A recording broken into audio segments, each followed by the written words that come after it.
So if anyone were to ask me, like homeschooling, what curriculum has he covered? Well, we made it ourselves and we went where the wind blew us. But here's what we've done so far.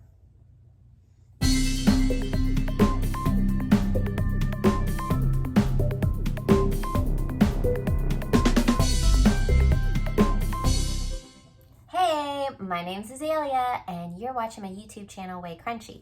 Today's video is going to be one of my homeschooling videos, and this is one of my favorite topics here on WayCrunchy.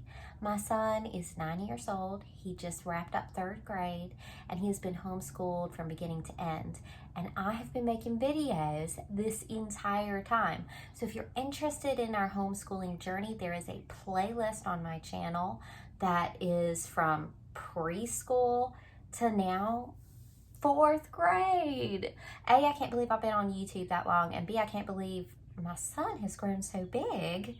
So today I am specifically going to be talking about retrospectively recording DIY curriculum. I do not use any curriculum. I do not order a curriculum. I do not follow any method. I largely am inspired by child-led learning and doing what works for me and primarily him, but also me, what works for us in his education.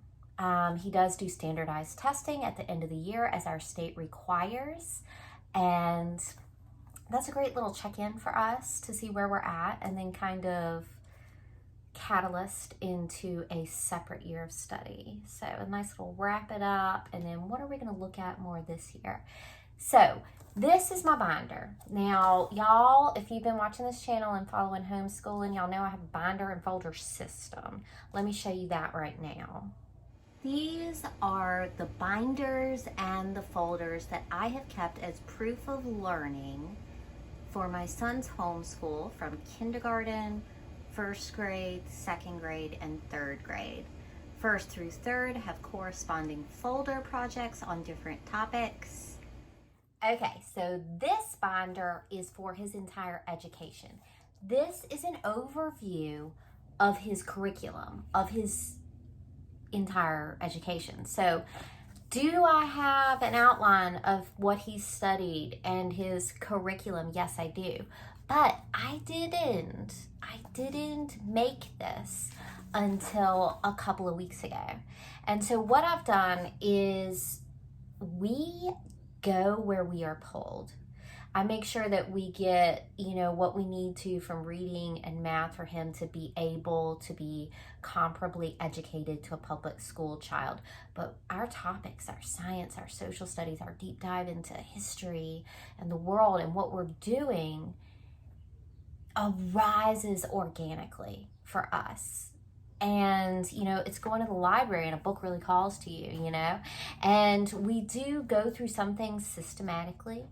Like this year, with like a 3rd grade math workbook, that helps me. I'm not a mathematician, I don't love math, but that gives me a little guide of going through and making sure he knows how to do the things and stuff. But, if we see a book with a great cover, that could inspire a whole unit of study, So child-led, eclectic, largely unschooled homeschooling is what we're doing. But I've also now got a record of what we've been doing. And so that's what I'm going to go over. So the way it's gone for us is in kindergarten, we worked on the alphabet, letter writing, intro to copy work, and then literature. That was listening. I read aloud The Sign of the Beaver, The Wizard of Oz, Star of Wild Horse Canyon. Now, kindergarten math, we looked at counting, writing numbers, greater than, less than, equal to, adding, subtracting, measuring, clocks, and coins. So I went through that binder, and it was a map of what we'd done. So on to 1st grade. We looked at phonics, sight words, uppercase, lowercase letters, sentence and words copy work, creating simple sentences, and I did try the book 100 Easy Lessons to Teach Your Kid to Read.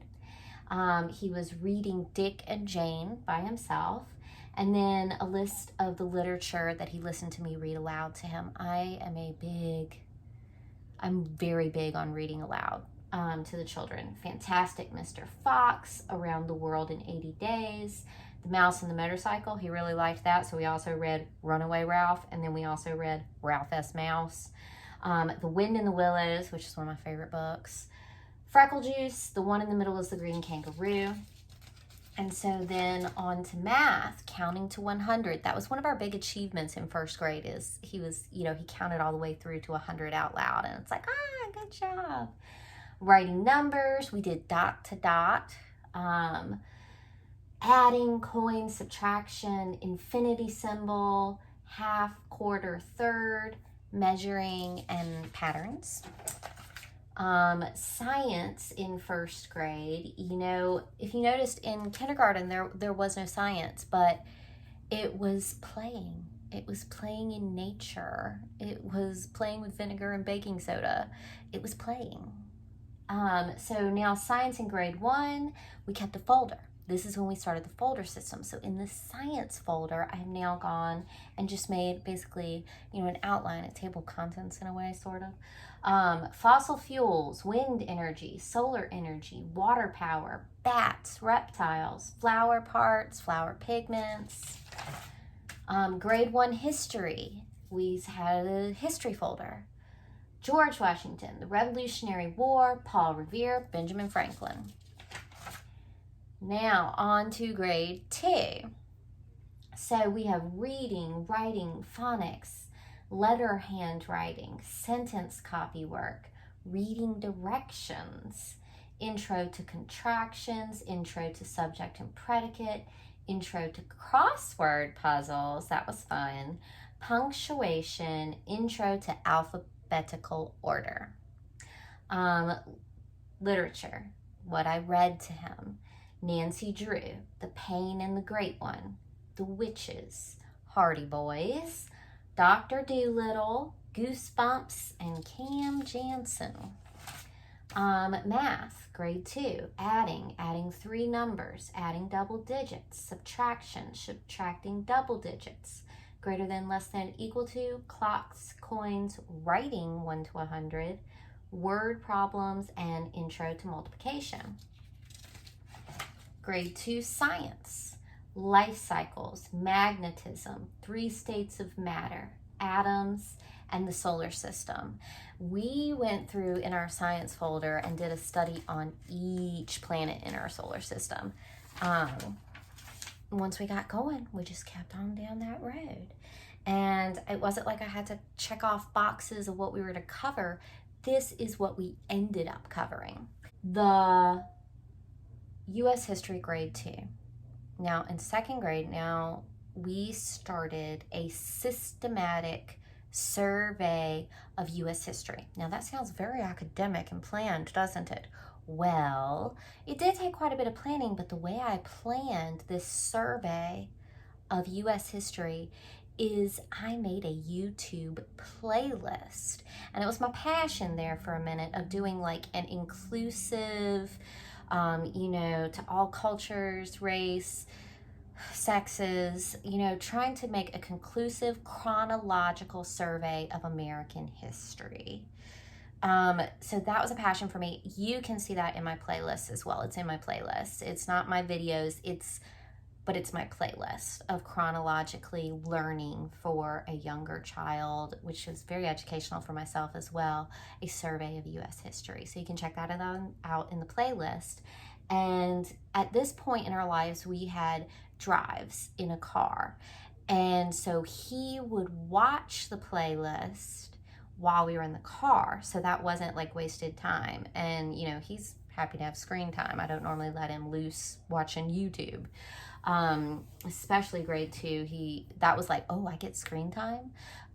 So we had the U.S. history playlist, and then we would work on pictures and words and stuff to document what he had learned and put into the history folder.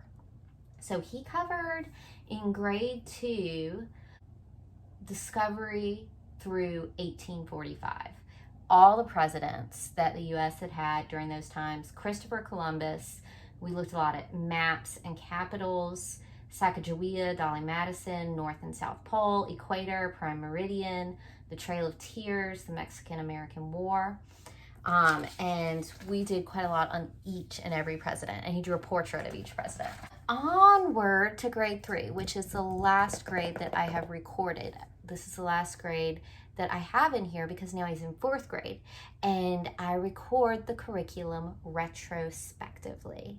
So if anyone were to ask me, you know, like homeschooling, what curriculum has he covered? Well, we made it ourselves, and we went where the wind blew us. But here's what we've done so far. Language Arts, grade 3. Reading, writing, phonics, handwriting, spelling, months, days of the week, contractions, punctuation, crossword puzzles, capitalization, alphabetical order, abbreviations, nouns, adjectives, pronouns, verbs. 3rd grade was when my son experienced the literacy leap. So kindergarten through 2nd grade, I mean, he couldn't read very much at all. In 3rd grade, he had a leap, a really big leap. And that is something I'm going to do a whole other video about.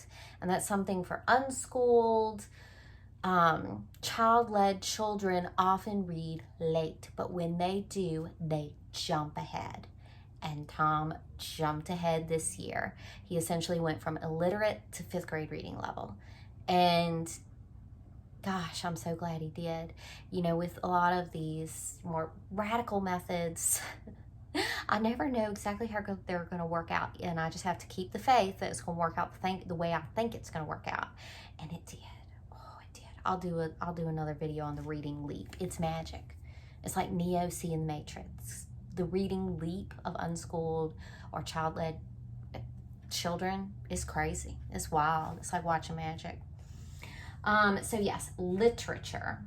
What I read aloud to him in 3rd grade, Pippi on the Run, you know, a Pippi Longstocking book, Nancy Drew, Gulliver's Travels, Little House on the Prairie, Sarah Playing Tall, Goosebumps, Hardy Boys. So even in his early grades, he was still getting a familiarity with literature. Math in 3rd grade was coins, adding double digits, subtracting, adding 3 or more numbers, multiplication, odd and even numbers, patterns, greater than, less than, equal to, word problems, subtraction with borrowing, adding with carrying over, charts, graphs, clocks, telling time, intro to division, and intro to fractions. Science in grade 3, he did a lot more science. Each year he does more and more work as his maturity and attention span expands. So every year it's snowballing, and it's beautiful and magical to watch. So biology, dinosaurs, food chains, DNA, plant cells, animal cells, Charles Darwin, evolution, insects, amphibians, plants, reptiles, mammals, and life cycles. He also did moon phases, Milky Way, galaxies, space travel. He worked on measurements. He worked on atoms, protons, neutrons, electrons, H2O, states of matter. He did erosion, weathering, types of rocks, fossils, the 3 R's, greenhouse gases, global warming. We learned a lot from Greta Thunberg.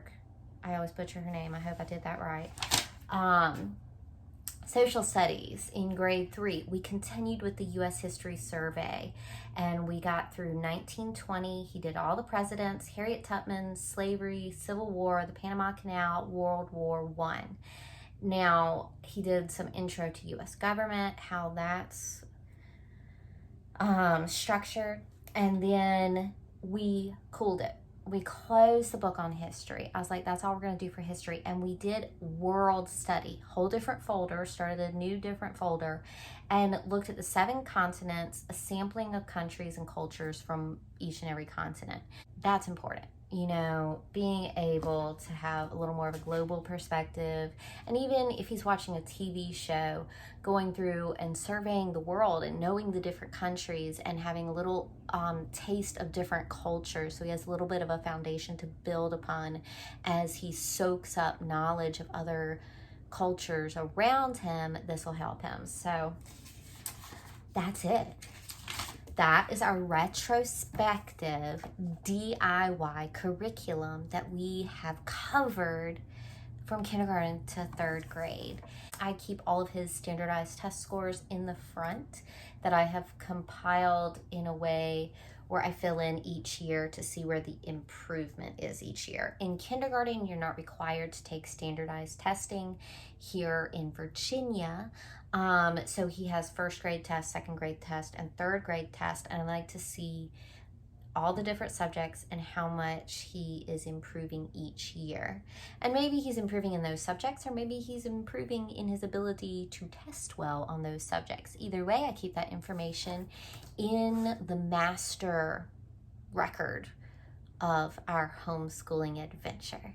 So this book will not be updated for a whole year.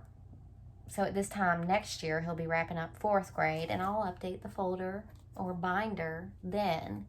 So that's our curriculum and how I've recorded it and what we've studied all these years. So maybe you're also a homeschooler, or maybe you're not, or maybe you're thinking about it, but especially since I do my own thing, I think it's fascinating to see how other people do their own thing, and I draw inspiration from everywhere. So I hope this will give you a little bit of inspiration to help you build your own special path with your child, or just peek into something that you didn't know a lot about and now you know a lot more. I love you guys. Check out the homeschool playlist to see Tom's journey through homeschooling, and check out that history playlist that I have compiled of other people's videos, because it's been really helpful for us, and maybe it'll be really helpful for y'all. Later, guys.